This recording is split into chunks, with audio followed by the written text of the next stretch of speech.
Hello there, folks. Welcome to another episode of Dave Digs History. This is the Schoolhouse Edition. It's miserably hot out there and humid to boot. I wouldn't mind taking off my coat and my hat and hanging it up somewhere, but as the schoolhouse is undergoing improvements, the rack which used to hold my hat and coat is not there anymore. Might come back, so I'll just grab this. Happy Flag Day, everyone! Do you have a flag flying somewhere? Did you? Are you going to fly a flag somewhere? If you remember last year's Flag Day presentation, it was all about trivia regarding the United States flag, Old Glory. Why did it have 15 stripes at one time? Did it ever have 14 stripes? If it had 13 and 15, would it have 14? When did this become legal? When did that be? All of that. This time, same thing. There's a lot more, but it's very specific this time. I assume that at some point in your life you've driven around somewhere or other and you've seen a flagpole. Probably lots of flagpoles. Flying Old Glory, Stars and Stripes, our national colors. And at the top of the flagpole you may have noticed there's something up there. It might be a spear point. It might be an eagle, wings outstretched or wings folded back. It might be a ball. It might be a big gold colored, probably not really gold, ball. Have you ever wondered what's inside the ball? No? Okay. Hang on, we're going to find out about what's inside the ball at the top of a flagpole. I better set the stage for this. Sources vary, and they're never as detailed as I would like them to be, and we'll get to that during the course of this little presentation.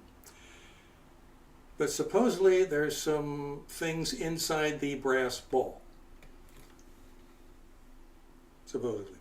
According to the stories, according to tradition, there are three things inside the ball. One is a razor blade or a knife. Sources vary. Also, a match, a single match. And a gun with one round, just one round of ammunition. A gun with one round, one match, a knife or a razor blade. Why? What's that supposed to be doing inside the ball? Well, let me set the scenario for you. According to the story, there's a battle going on somewhere, and the battle's not going too well for our side. We are defending a position where there is a flagpole. On top of the flagpole is a ball, and the flag is flying, our flag. It's not going too well for our guys, and it looks like the position's going to get overrun.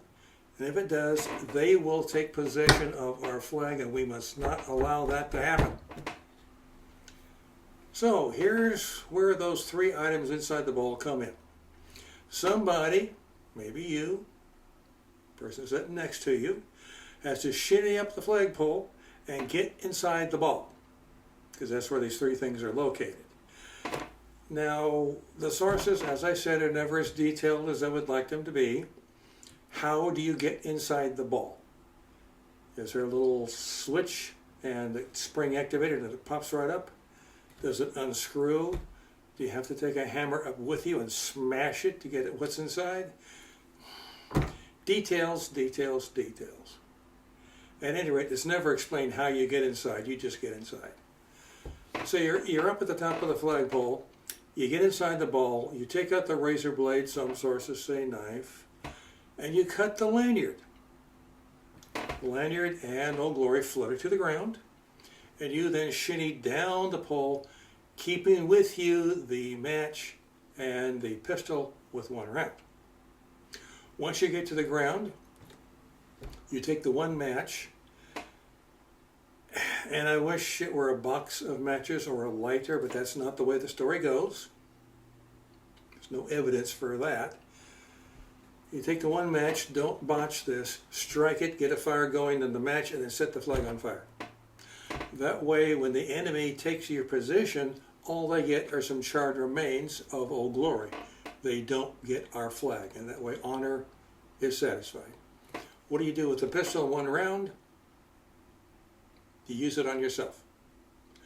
That's the story of what's inside the ball and what's it good for.